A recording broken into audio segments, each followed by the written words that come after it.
We recently made a video called A Life Without Stuff. And afterwards, we got one question probably 100 times. It was, what is your exit plan from full-time world travel? Now, this question came in various forms, but obviously we didn't do a good job of addressing it. So since we got it so many times, we decided to make a special video to address it. So let's go.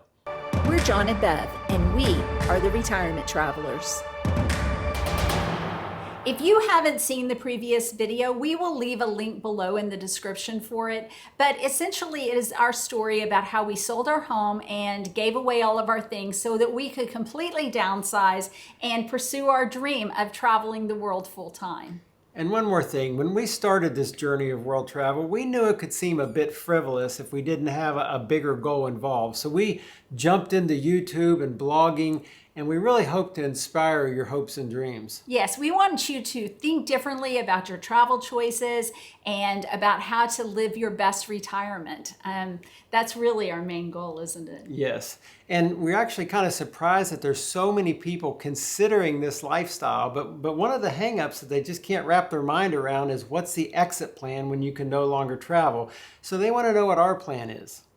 So here's what we know after having traveled abroad full-time for almost 2 years. We love full-time travel, and we have no plans to stop. And in fact, we see ourselves traveling in some form probably till we're 120. No, seriously, we probably until we need assisted or independent living in our 80s. Yeah, so let's talk about what the next 20 years looks like. So over the next couple of years, and like we've done over the past 2, we are moving fairly fast. We are healthy right now, and we are capable of moving fast.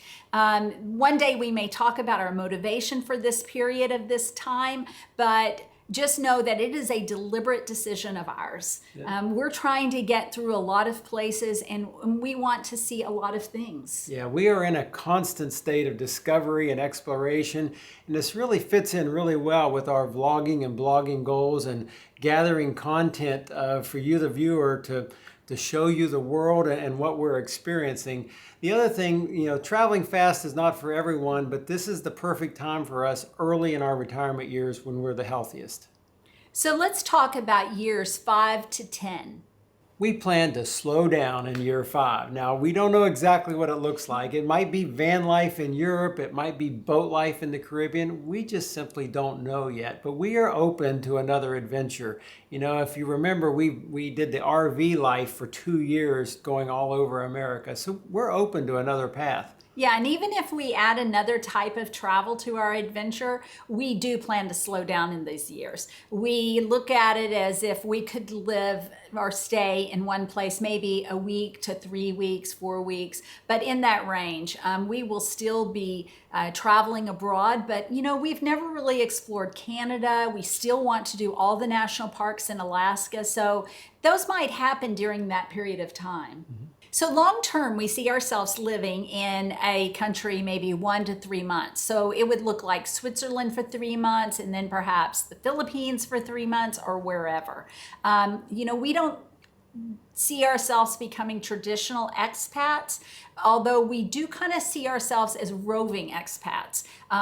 We call it kind of flexpats. Flexpats, that's a great term. We see a lot of value in living 3 months here, 3 months there. It allows us to really get in depth and see a community, get to know a community much more at a much deeper level. It also kind of fits in with our not owning stuff, okay, which we want to continue to do, and not making a huge financial investment of a home. So overall, we see our lives as short stays in the short term and long stays in the long term. So let's talk about what would stop these plans. Obviously, if one of us passed, at least temporarily, we would go home. Don't know how long what that looks like, but we talk about it, and we both agree that we want to continue traveling in some form. Maybe part-time, maybe full-time. We can't know that until the time comes. We both watched our moms lose our dads, and we know that grief and working through that time would be difficult, and we can't know it until the time happens. Now, along those same lines, if one of our kids or grandkids needed us, we would be home in a heartbeat. Nothing is really more important to us than our family. And speaking of family and kids, we want to take this moment to thank our kids because they truly are our biggest supporters and fans. Even though they think we're a little bit goofy, they are huge. They think we're cute. They think Are we're you kidding? cute. They are huge supporters. And, our hearts are full knowing that we raised 5 amazing kids that have grown into beautiful humans along with their spouses. So let me say, we also go home twice a year. This is usually about 6 weeks at a time where we visit our kids, our grandkids, and our moms. Now they all live in different places, so we're still traveling when we go home. We're traveling this summer with some of our kids, and we're going to see all of our grandkids together at one time in Michigan, so we're excited about that. My mom traveled with us 3 weeks this year. Our siblings came out and traveled with us. Our daughter came out and traveled with us. So we have our kids coming and going and family members. We don't always show it, but we do come home and we do see our grandkids and we do see our family. Our legacy plan is for our grandchildren to actually travel with us. Once they get a little bit older, say 10 or so, we want to take them or steal them or take them on extended trips to go see the world. We think there's so many benefits of them spending time with us sharing the world with them and letting them know that there's a much bigger world out there. So the oldest one right now is 8, so we have a few more years of dreaming, but we can't wait to show them the world. So if something unforeseen happens and we need to return home, what's next? Well, we got a lot of comments from people who said, you're going to have to go home and live with your kids and your kids are going to have to support you. And we hadn't even thought about that plan, but we kind of like it, actually. Yeah, we like to mooch off of our kids.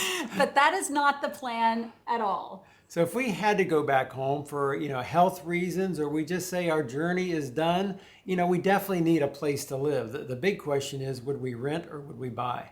First of all, travel has changed us. If we're looking at a hypothetical home, if we had to come home, what would that be? It might be an apartment and it might be a rental. It might be a small home, but it probably wouldn't be a luxurious home or a home with a lot of extras.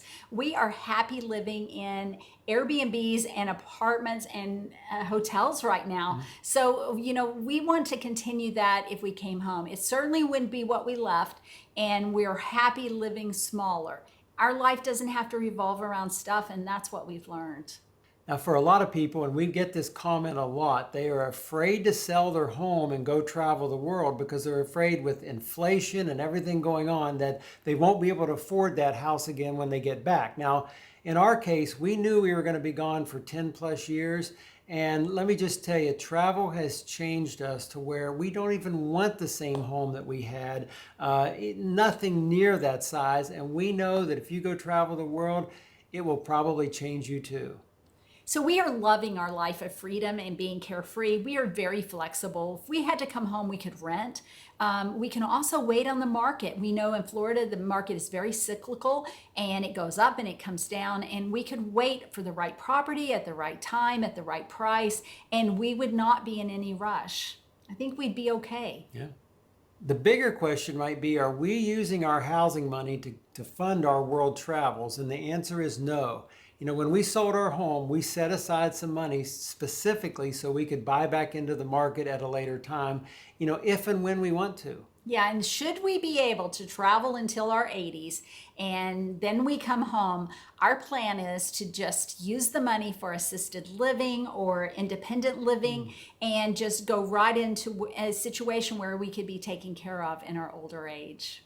So overall, we do have a financial plan and we do have a safety net. Now, if you'd like to help us get a bigger safety net, follow along on our journey. We're working really hard to provide good content for you in both our blog and our YouTube channel. So hit subscribe, give us a comment, share it with your friends, and come along on our journey with us. Yes, and be sure you go to our website, use our resources. Google rewards us every time you visit. So if we've been somewhere where you want to go, check us out. And be sure you sign up for our newsletter.